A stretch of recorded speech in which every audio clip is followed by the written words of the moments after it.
No Turning Back is an interactive learning experience from Mission US, public media's award-winning series designed to engage young people in American history.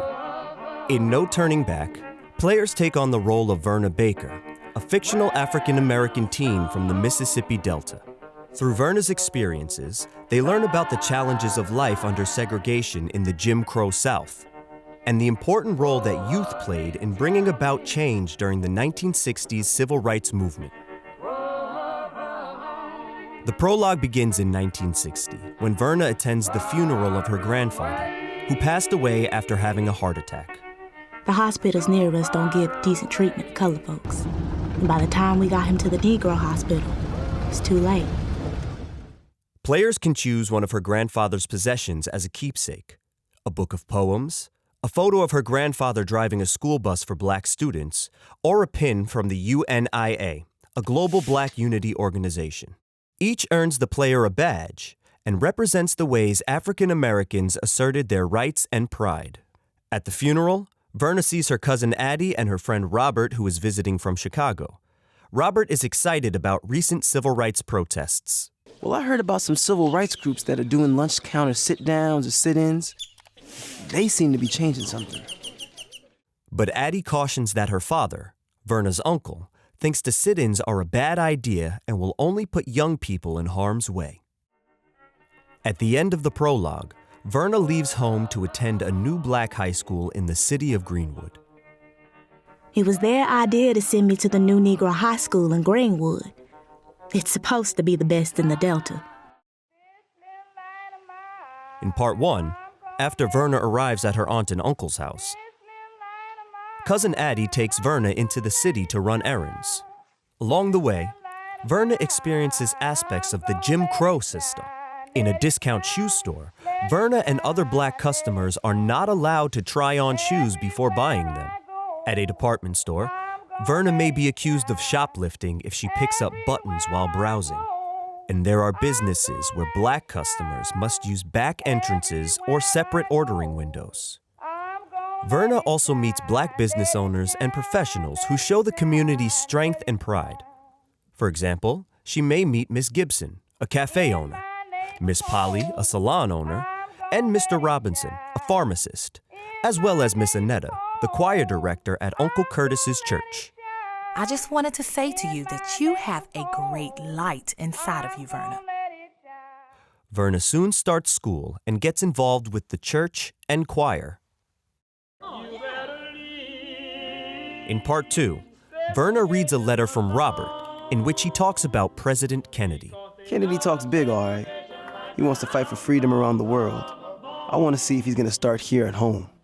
He also expresses admiration for the Freedom Riders, young protesters trying to integrate Southern buses. That evening, Verna helps her aunt serve dinner to members of the Citizens Council, an organization led by powerful white community leaders fighting school integration and other threats to Jim Crow. Verna sees and hears their racist views through pro-segregation pamphlets, a pro-segregation campaign song, and their discussion of the Freedom Rides. At one point, Mrs. Chalmers puts her on the spot by asking whether she wants to go to the white high school. Verna and the player have a number of options for responding to this difficult and upsetting situation. Verna might use her imagination. Mrs. Chalmers puts a heaping spoonful of salt in her coffee, then spits it out. She can also spill coffee on the pamphlets, or even scratch the Chalmers record of the pro-segregation song. Later that night, she can speak to Aunt Mabel. Other people's ignorance hurts them, not me.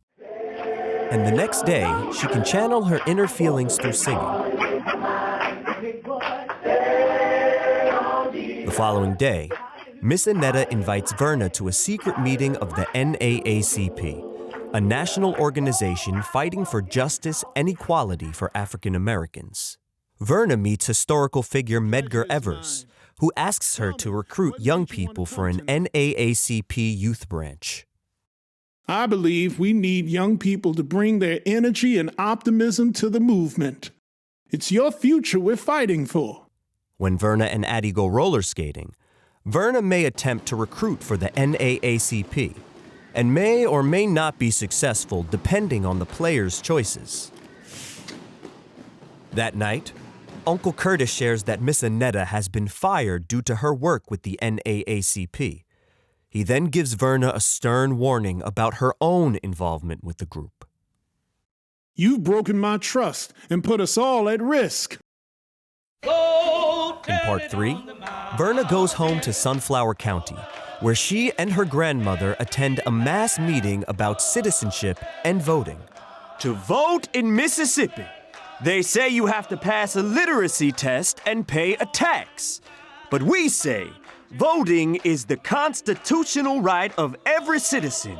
After hearing that Fannie Lou Hamer and other Mississippians are trying to register to vote, Verna is inspired to join other young people helping out. Back in Greenwood, Verna gets involved with SNCC, the Student Nonviolent Coordinating Committee, and meets organizer and historical figure Sam Block. No state can deny us the vote on account of our race. It says so right here in the 15th Amendment. But first, you've got to register. In a canvassing minigame, Verna tries to recruit people to attend citizenship classes on behalf of SNCC. The player can choose which people or businesses to approach, building on connections Verna has made. She also attends a citizenship class where she can help Black community members prepare for literacy tests and other hurdles to registering to vote. In the SNCC office, Verna may hear about forms of voter intimidation, like a suspicious car that follows an organizer bringing people to try to register to vote. A car with 2 white men started following us as we walked over the tracks. I'm worried they might try something if they see us going toward the courthouse. In response to SNCC's organizing, white government officials stopped distributing food to Black sharecroppers.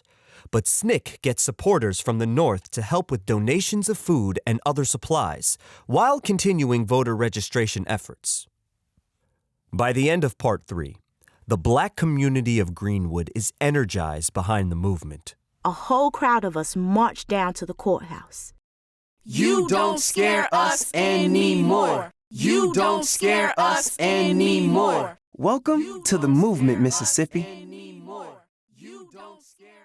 Woke up this morning with The epilogue follows Verna's continued involvement in the civil rights movement and events in the national movement from 1963 on, including the March on Washington, the Civil Rights and Voting Rights Acts of 1964 and 1965, and Freedom Summer. As the epilogue ends, Verna's grandmother casts her first vote, and the game draws connections to the current day. Mississippi now has more Black representatives in local and state government, but economic inequality and racial injustices remain. Today, young people are once again fighting to secure freedom and justice in Mississippi and beyond. While the larger context and events in No Turning Back are rooted in historical scholarship, the player's choices ultimately shape how Verna experiences and takes action in the 1960s civil rights movement. Based on the choices they make, players earn different badges and gain community connections that help determine the outcome of Verna's story. Throughout the game, players also interact with primary source material from the time, including documents, photos, audio, and period music, and learn key vocabulary by collecting smart words.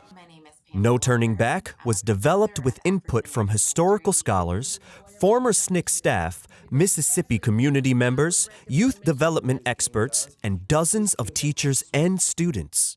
These advisors also provided guidance on advisory screens that appear before the mission begins to help prepare students for material that may be challenging or offensive out of context. The website includes an educator guide with resources to support use of the mission in middle school social studies classrooms, including historical background, activities, primary sources, a webinar for teachers, and more. For more information about No Turning Back, visit missionus.org.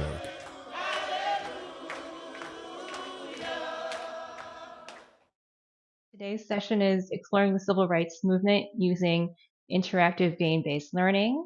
My name is Michelle Chen. I'm going to be moderating. I want to start by quickly introducing myself and all of our presenters for today. So again, I'm Michelle Chen. I'm a senior producer for kids, media, and education at the WNET Group, which includes all of the PBS stations in the New York City area. And I work on a range of educational media projects for public TV and digital platforms for kids of all different ages, including, of course, Mission US, which we'll be talking about today. And we have three amazing presenters with us today. First, we have Lily Exantis. She's the program coordinator for the District of Columbia Public Schools, where her work includes the design and implementation of the district's new teacher network, a professional learning community for new teachers. And she's also a former U.S. history teacher, and she's used many of the Mission U.S. games with her students in the classroom. Next, we have Dr. Charity Brown Griffin. She's an associate professor in the Department of Psychological Sciences at Winston-Salem State University and director of the Minority Academic Achievement and Development Lab, as well as a licensed psychologist. And Dr. Griffin's research examines cultural and contextual factors that contribute to Black youth development. And last but not least, we have Pamela Walker. Dr. Walker is an assistant professor of history at Texas A&M San Antonio. Dr. Walker received her PhD in African American and Women's History from Rutgers University, and her research has focused on the role of Black and white women who organized to combat hunger and support the Mississippi Freedom Movement. All three of our presenters have served as advisors on Mission US and specifically the development of Mission US No Turning Back. And we're delighted they were able to join us today. So now I'm going to hand it over to Pamela Walker, who was one of our lead content advisors on No Turning Back. Pamela. Thank you, Michelle. Good afternoon, everyone. As Michelle mentioned earlier, I'm an assistant professor of history at Texas A&M San Antonio. I study Black women's history and African American history. And I'm really excited to be here with you all this afternoon. I'm going to be offering a little bit about the historical context for the game and kind of situate you within some of the sources of the game, and then talk a little bit about historical language. And so first, the game, the start of the game really offers a bit about the kind of prehistory of the civil rights movement. You get a sense of the world and situating us within Jim Crow, Mississippi during the prologue of the game. But to give you a greater sense about what this world was like, the Mississippi Delta is where we're situated within the game, which is about 50 to 70% African American. But this kind of system and regime that African Americans lived under was a system of systemic discrimination, inequality that denied African Americans in Mississippi and in the Delta civil rights and human rights. Jim Crow was the system of denial and limitation. Blacks were denied access to a number of things, including adequate education, access to food, and access to work, to suitable labor. And so I'll talk briefly about a few of those things because we are introduced to those aspects through the world of Verna and her family members, that we get a little bit of their history at the start of the game. So education is a critical component that we're introduced to. Schools in the Delta were poorly outfitted with books, structurally insufficient. A part of the reason why Verna is making this transition is to attend a better school in the city of Greenwood. But these schools in many parts of the Delta often terminated education at ninth grade. Education for other students was often terminated much earlier for some children because they were obligated to work in the cotton fields of Mississippi. Access to food, and food is a critical part of this story. The Delta is known for, in many cases, its extreme poverty. Even though many Black families in Mississippi had small subsistence gardens, a large percent of Black Mississippians relied on the Free Commodities Program for sustenance and survival. This was a federal program that was implemented in Mississippi, but it was under the control of white administrators in the Delta who used control over access to this free food program, to control African Americans and to discourage them from participation within the movement. Another major aspect that we get kind of glimmers of is this conversation around labor. Many African Americans around the turn of the century through the mid-century were tenant farmers or sharecroppers. By mid-century, mechanization is pushing a lot of Black laborers out of this work. The mechanization of the cotton industry pushed laborers, many of them off the plantation, and push them into deeper forms of poverty because there were limited labor opportunities in the Delta with the mechanization of the industry. So we get bits of this story through the story of Verna's family, but family and community are central components that we learn from the main character of this narrative. These networks become really crucial in kind of thinking about the ways that Black folks are building networks of activism and mutual aid amidst this kind of system of oppression.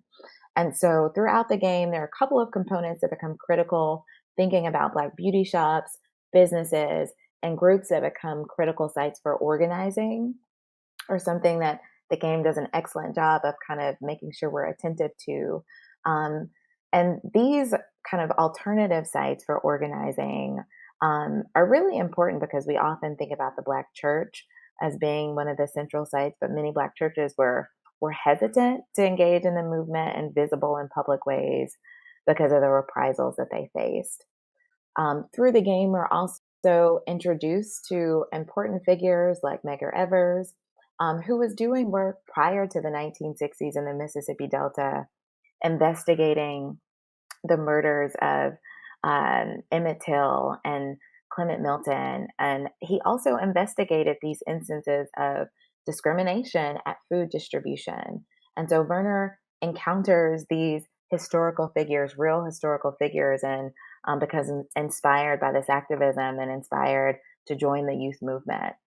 Another aspect that is kind of important contextually is this this kind of generation, this Emmett Till generation that Verna is a part of. When Emmett Till is killed, many young activists are around his age in 1955, but when they come of age in the late 50s and early 60s and are 16, 17, 18 years old, they are inspired to lead a youth movement. They are some of the folks who are leading the sit-ins across the country, who are participating in the freedom rides, who found these organizations like the Student Nonviolent Coordinating Committee, which arrives in Mississippi in 1961. And so this is the kind of cultural context, the kind of social context that we're situated in within this game and that we engage with within this game as well. What's really important, I think, is to consider truly the historical sources that drive No Turning Back. I think it's clear that history education in many spaces is under attack, and so I think engaging with primary sources allows us to point directly to the materials that we're using to build this narrative. This narrative centers the Black experience, and specifically the experience of Black youth in Mississippi and the intergenerational connections that they forge.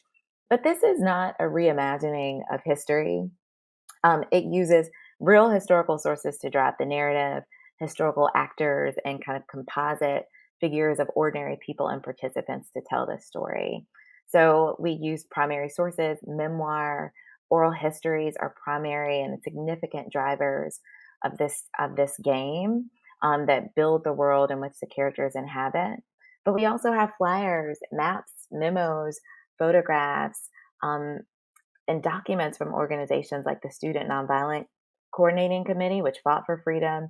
And we introduce materials from those who resisted the movement, like the White Citizens Council. All of these materials are included for your students to work with and wrestle with. So history Educators were consulted and engage with this work and introduce many of these primary sources. But we encourage teachers to use the resources included here, but also seek out additional resources that your students might be interested in, using a number of the links that we've provided from the Library of Congress and other online sources.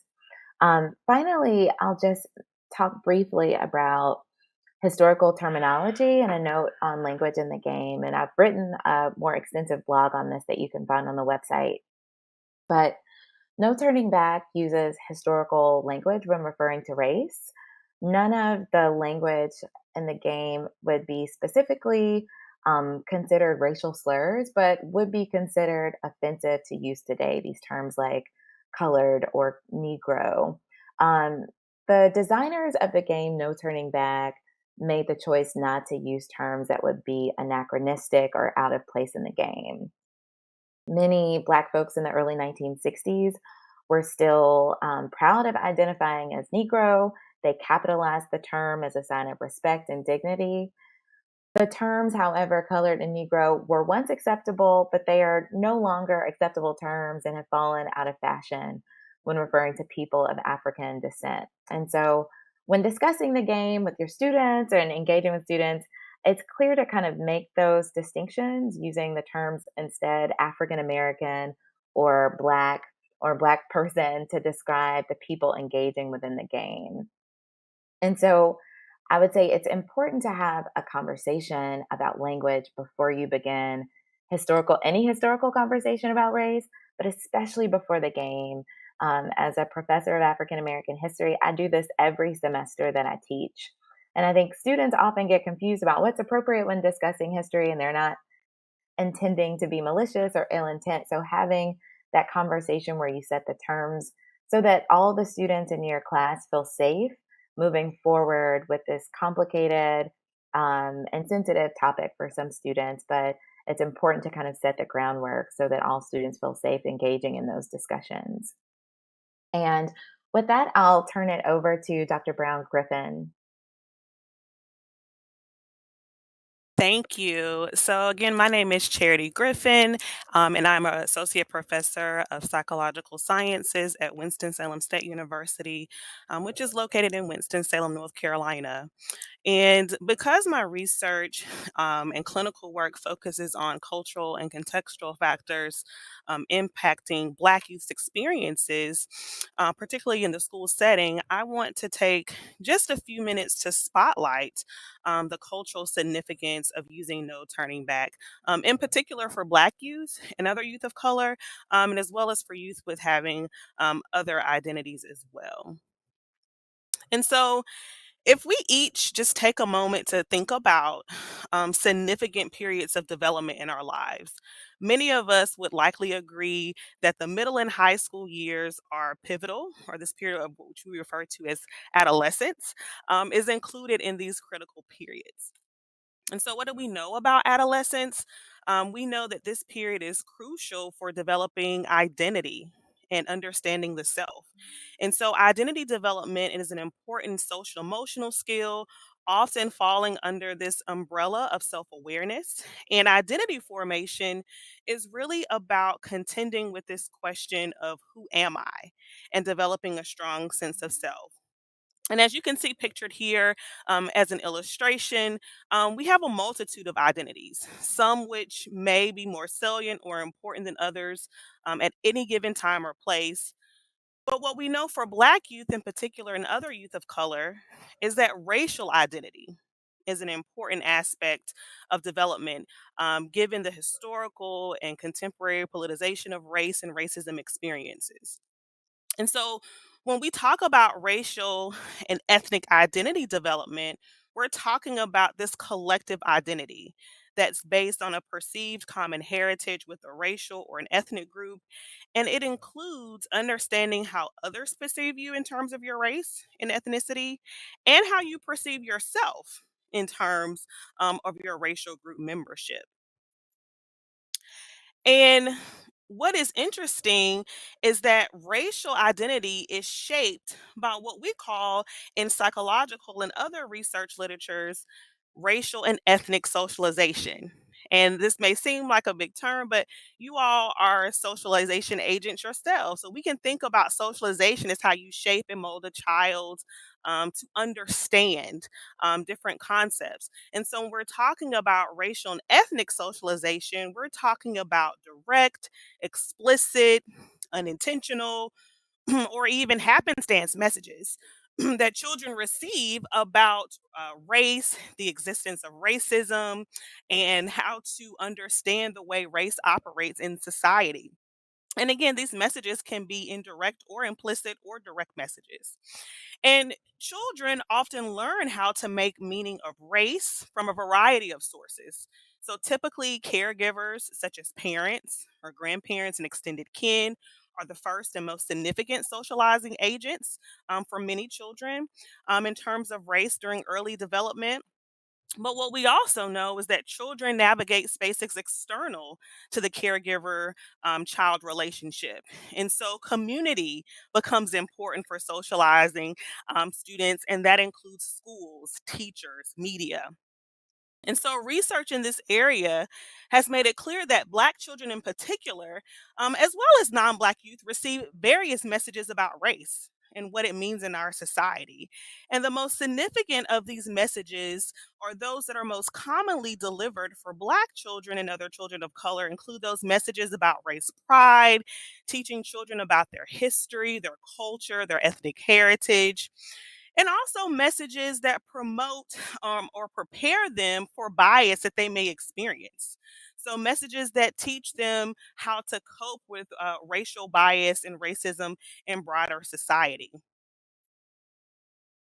And so, No Turning Back is a great example of useful racial socialization messages, right? And so, No Turning Back can be used as a tool to promote these messages of pride about one's history and heritage amongst Black youth, and provide insight also into the ways that people coped with and navigated anti Black racism.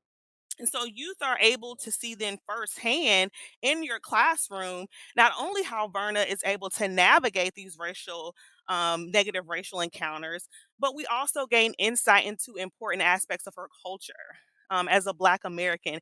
And these aspects shape her identity and give her much pride.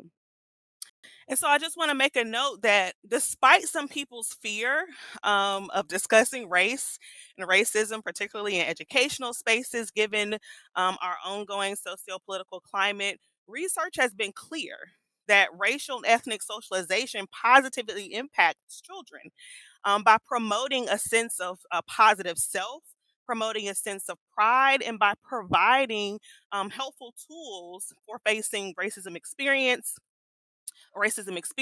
and instilling pride regarding one's culture, history, and heritage, which again for Black youth is particularly important because we've often seen throughout history and even present day that their culture and history is often erased or relegated to the margins. And so I want to end with saying that No Turning Back also involves much more than just depicting Verna's responses to experiences of oppression. And so think about how limiting would that be, right? And so I pose this question often to educators: what if the brilliance of Black students was at the center of the conversation of their learning and development?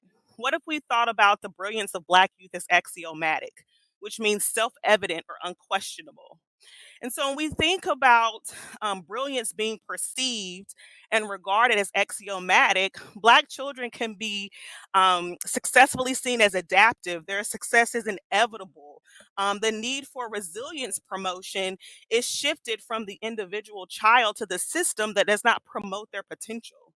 And so I think it's important that instead of thinking about Black youth, Black students simply in terms of resilience, which is a response to something that is negative, or grit, perseverance through obstacles, that it's important to take this strengths based approach that is reflected through No Turning Back when thinking about and framing Verna's experiences. And so, an example of that will be going beyond just depicting the struggle that was endured, but also spotlighting the brilliance, as I mentioned, of the Black community's resistance, or in other words, their critical consciousness.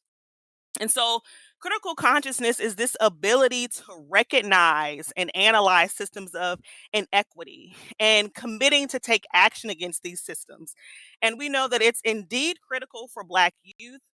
Research in this area has demonstrated this, that it's associated with positive adjustment for Black youth. But it's important for other youth as well, because it's about gaining knowledge about systems and structures that create and sustain inequity, which is this critical analysis piece. It's also about developing a sense of power, a capability, or a sense of agency. And then ultimately, it's about committing to take action against oppressive systems and conditions, which is this critical action piece. And so, not just for Black youth, but for all students, we have seen that critical consciousness is associated with positive adjustment, including better mental health outcomes, school engagement, as well as actual academic performance and achievement. And so, no turning back helps to facilitate this process by spotlighting the sense of agency acquired by the Black community in Mississippi and their brilliance exercised through critical action against racial injustice. And so, I think No Turning Back is uniquely positioned to then moving beyond discussions of race and promoting positive racial identity to actually facilitating youth empowerment about social change. And so now I'm going to turn it over to Lily, who is going to discuss strategies for classroom integration. So, I am a former US history and government teacher, and I've used Mission US with middle school and high school students since 2012. And all of Mission US interactive games have the opportunity to deepen and transform the learning in your classroom. But before using any mission, but particularly this mission, I encourage you guys to ask yourself the following questions before you engage in this integration process. The first question is, do you have time to play the game and reflect first? You should play the game at least 1 month before you integrate it into your classroom. And as an advisory board member, I previewed the game and it took me significantly longer to complete because of the content and the context. And I wanted to give myself the time to really understand this from my lens as an African American educator, as well as potentially what my students would also experience. So it's also what's a good idea to get a sense of the challenges and topics presented in the game prior to exposing your students. And this will help you in planning learning experiences and extensions, as well as conversations with your students and your families. The next question are, what are your goals for use? So there are several sub questions for this. So why do you want to expose your students to history in this way? In the past, we have used history has been a bit dry. Full transparency. Um, History was not my favorite subject in school, but as I've learned and explored, it's become a passion of mine, which led me to being a social studies educator. In addition to that, how will this support your instructional goals? What do you hope for your students to get out of this game? All of these are questions you should consider before adding Mission US into your lesson plan. And a clear goal or purpose will help you advocate and plan. Number 3, what is the political climate of your school and the community it serves? So let's be honest, teaching social studies right now, particularly US history, is challenging today than ever before. And from my home state of Florida, where we are actively attacking what social studies looks like in the classroom, it is very important to be cognizant of the environment in which you work and which you serve. So while we are facing these challenges and legislations, we are positioned um, to utilize a resource such as Mission US, but please take a moment to again consider how it's going to impact it, teach it in a transparent way so that you are cognizant of the impact it will have and you're able to mitigate any concerns. Number 4, this is related to number 3, is do you have time for deep, restorative, and responsive conversation before, during, and after use? So the topics presented in No Turning Back are challenging, and your students from every background deserve and need time to process. In the past, again, history has been taught through timelines and dates and events without the inclusion of real human experience. And Mission US brings the human experience to the center. And this change requires that we also adjust how we plan our instruction. So, to continue with this thought process, you may ask, do you have the classroom community for such conversations? Have you created an environment that is inclusive, respectful, and reflective? And if you need support in ensuring your classroom community has what it needs, consider attending a workshop or training on using circles and restorative practice in your classroom to help build your community, as well as utilize protocols to discuss challenging topics. The final question before you integrate Mission US into or No Turning Back into your classroom is, do you have local resources in your community to support and extend learning?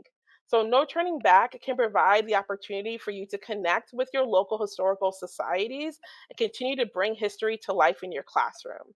When you connect with your local community, you can identify opportunities for collaboration, and this can help address resistance you may encounter, and again, as well, deepen and extend the learning for your students.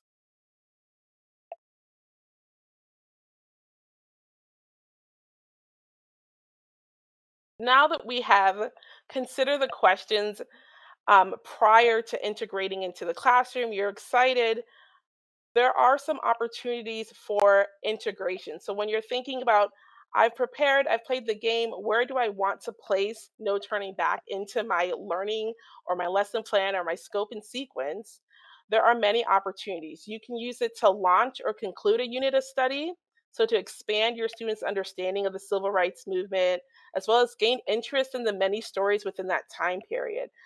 As the presenters before me have spoken, there is a wide array of topics that individuals, ranging from adolescents and teenagers to adults, who, as everyday heroes, participated in this time period, and you can utilize No Turning Back to deepen that learning. You can also include it as a supplemental activity within a unit.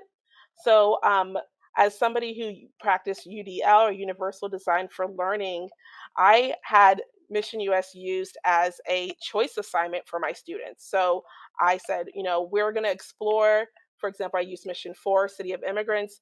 And I said, we're going to explore this. You can choose to play the game with us, or you can choose another activity to deepen your learning on our topic.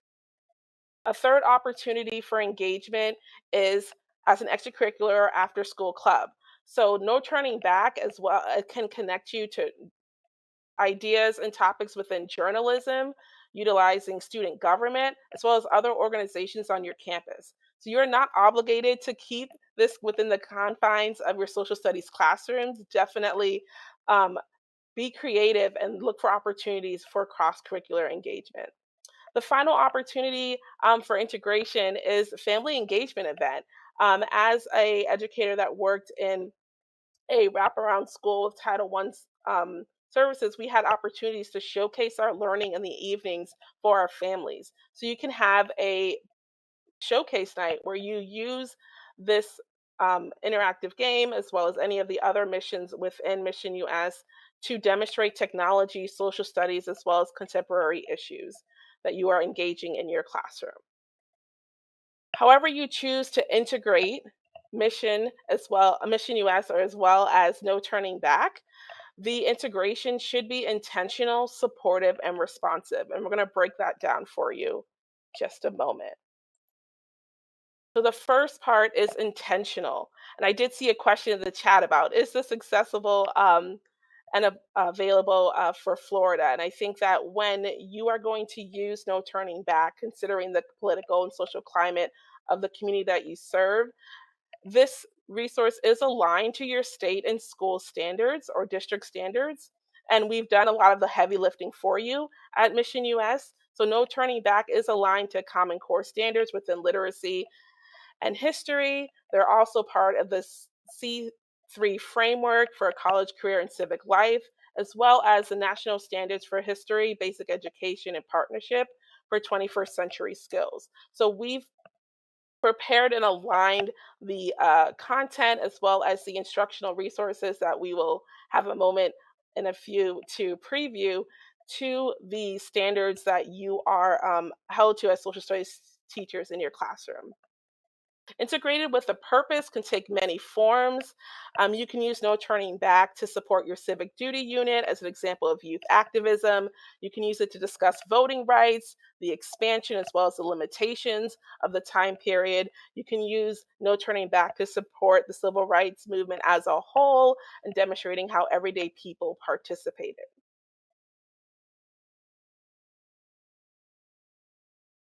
The next consideration when integrating No Turning Back is that a successful integration is supported.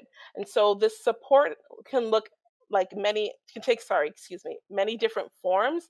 One that I've utilized in the past and that has had great impact is using my colleagues and related content areas. So within English language arts, we have created a cross curricular unit where we explored persuasive writing, for speech development. You can look into law studies and have the expansion of what it means to have laws passed and how that process looks.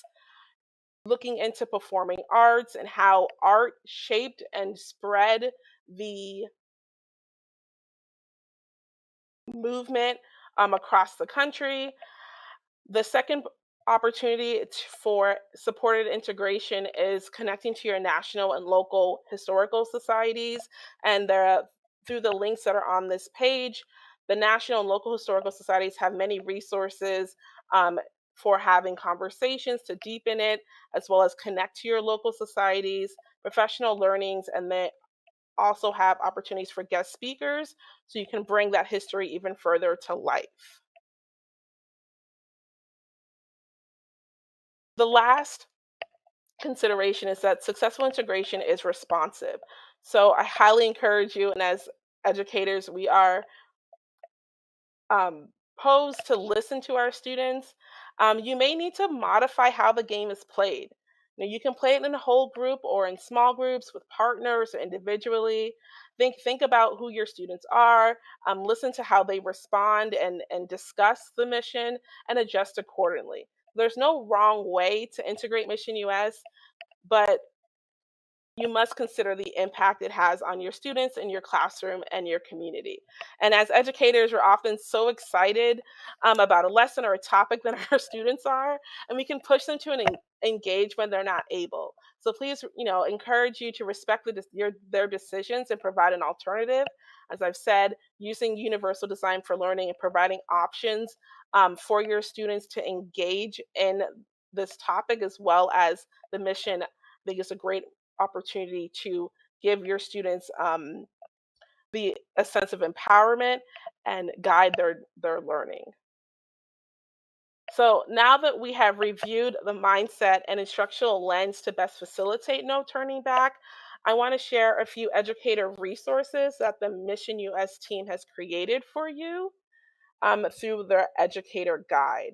And so what will happen, they'll drop a link in the chat that is to the website, and it provides a look into the resources. We have a historical background with a primer that includes myths and misconceptions, their activities regarding document-based activities, vocabulary building, interactive maps, as well as many primary source documents that you can use to expand the learning with your students.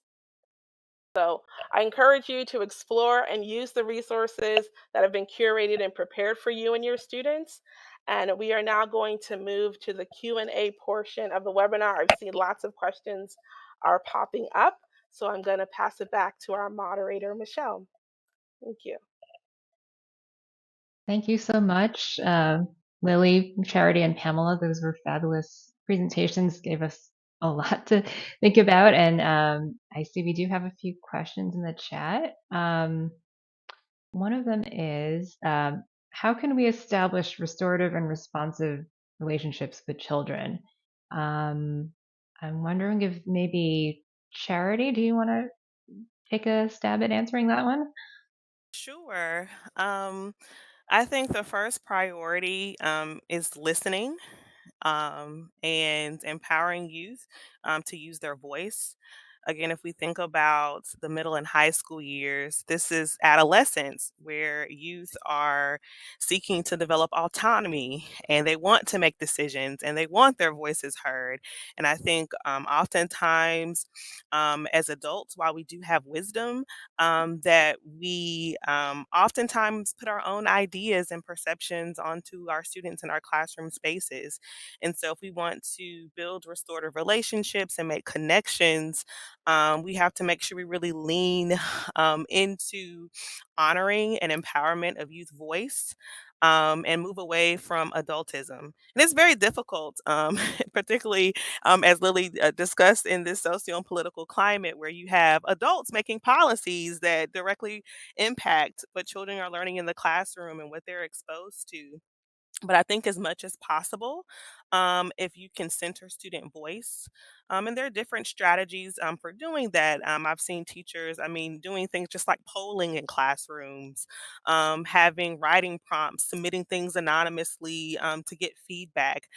There's one strategy, if you would like to look it up, it's called Youth Participatory Action Research, where it's really about centering youth voice and having youth make decisions and identifying problems that they would like to collectively take action against. And so it's a really powerful tool for building agency and relationships with students in your classroom spaces. And I think No Turning Back does a great job of illustrating. Again, the power of collectivism and that resistance piece, as I mentioned, and others as well. Thanks, Charity. And I don't know, Lily, did you want to add anything to what Charity shared already? No, I think those were great examples. I practice restorative circles with my students just to build community first before we dived into heavier topics as a bi-weekly schedule. So my students were already adjusted to that. And so when we dived deeper and had more challenging conversations, we had a space that was um, honest and pure to engage. So I think that's a really great tool to utilize. Great, thank you. Um, I see there was a question about what age range these games are targeting, and I think it was answered in the chat, but just quickly that Mission Nest is designed for middle school students, but it can be scaled up or down. And we do know that some teachers in elementary school have used it with some scaffolding, and teachers in high school have definitely used the games with their students, like you have, Lily. So that's the answer to that question. Um, Another question is what is challenging about teaching the civil rights movement, and how can an interactive resource like this help? Who would like to take that one? I can. Oh, yeah, Oh. Pamela? Please go ahead, Pamela. um, well, I can speaking from like my perspective as a kind of university professor who like has students after they come through their K-12 education. I think a lot of um, what they understand about the civil rights movement still seems to often be these kind of mainstream key political figures. Um, Rosa Parks, Martin Luther King, Malcolm X. Like those are some of the kind of three big names. And so I think some of the challenges often can be how do we actually um, help students understand that we have sure leaders within this movement, but this was a mass mobilization that was within on the ground networks of community folks that also didn't just appear with the Montgomery bus boycott or appear um, with the sit-ins, but a lot of this type of activism had legacies from the 1930s and are rooted in Black mutual aid groups and are rooted in kind of Black community organizations and formations. And so I think sometimes that history can be uh, less kind of sparkly than like talking about marches or talking about some of the other national things that come to mind. But the way that Mission US takes us through the kind of slow build of a movement within a community from the perspective of a young person who's connected intergenerationally, who had a grandfather who participated in um, uh, Black civil rights organizations and Black empowerment groups, but also participated in mutual aid organizations for the education of children in the Delta. I think drawing that thread of these lineages shows us that ordinary people were inspired within their communities through those legacies and histories of activism that have gone overlooked because they weren't kind of on the mainstream news or in the papers. And so I think it's important, sure, to talk about the national movement and those mainstream issues, but that the local movement is something that everyone can connect to because there are different types of local movements that happen across the country that might look a lot like the type of activism that we see Verna participating in. Thank you, Pamela. I think, Lily, it looked like you were about to say something before, so I didn't know if you wanted to add anything. No, that's fine. Okay. Um, so I know I saw a question. Oh, I see a new question actually that I did not see before. Is there a timeline of what you should teach first, civil rights movement or Juneteenth? Um, Lily, do you have any thoughts on that? Um, I'm just I feel like I would need a little bit more context because typically in K-12 education, there's like a scope, a sequence of when we cover things in kind of a linear passageway from um, like Manifest Destiny, Civil War, Juneteenth, Civil Rights Movement. So I would say that using the standards and curriculum provided by your district would help you, and Mission US and No Turning Back is a supplement, deeper, richer expansion of what you can offer your students. Hope that answers the question. I know, Pamela, if you have for Charity something to add in regards to that. No, I think that was a great response. But I think like you said too, like going within the kind of standard scope and sequence that you would imagine. So temporally, Juneteenth being prior, but it's would be useful to kind of it's always helpful to kind of provide those broad timelines about movements to students that help students see sequentially how movements are born, and then sometimes there's a low period, and then how they're come back to the forefront again. So, Right. I know we have just a couple more minutes. I saw questions about, is this approved in Florida? And I know that the three of you have touched on this question of, the current educational and political landscape. But I wondered if you had any additional advice or, what you would say to teachers who are concerned about using a resource like this in our current climate. Um, I don't know, maybe we can hear from each of you. Do you want to start, Charity? Sure. I think Verna and her community gives us a great model, right, of what resistance looks like. And I think that um, there are many multiple ways to speak truth to power, and that truth is not erasing history and spotlighting the significance of Black history in particular.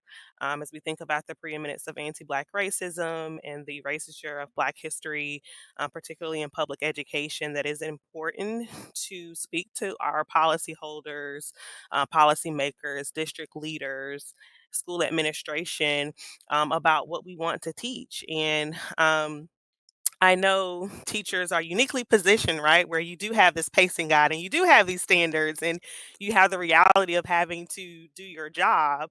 But I think perhaps even connecting with what I mentioned earlier about centering youth voice. If youth and students in your classroom are saying they want to learn about these topics, right? They want to take a deeper dive into understanding their own identity. Collect that data, present it to your school boards, present it to your school admins, get access to empirical articles that I mentioned and others have mentioned that talks about the benefits of learning about race, history, and culture within learning spaces, and what does it do for mental health, positive identity development, and also academic achievement. And so I think, again, presenting this information to leaders is an initial start for helping to organize around resisting what may be the pushback that you may get when trying to take a deep dive using um, curriculum materials such as this. Mhm. And I'll just add and say, and I mentioned this in the presentation, but I'll um, just restate it here that similar to what uh, Charity is saying, that this is a story about youth activism. It is not a revision of history. It is not rewriting history. It is simply a story that centers the Black experience. It centers the activism of Black youth. Um, and there are primary source documents um, that the game designers and other folks, historians who have been consulted to help build this game and design the game. So the story is truthful in that primary sources have been consulted and that it is history that has been overlooked, but it's not a revision of history. Um, and so I would just say that and use those sources in your classroom, engage with those materials um, uh, as a way to kind of respond to folks who are saying that this is a revision. And there are, if you will say that both perspectives are included, the White Citizens Council's materials are included in the game, as well as those folks who fought back against those types of oppression. And so we have materials that represent the dynamic situation that was happening on the ground. Thank you so much, Pamela and Charity. Lily, I don't know if you have like 15 seconds because we have about a minute left, but um, Uh, Yes, I would say to both their points, definitely utilize the materials and be transparent and honest. Share with your students what you're trying to accomplish, get their voice, share with your families so that they're aware of what you're trying to accomplish. I think being honest about this topic and this conversation in the game will mitigate a lot of those concerns.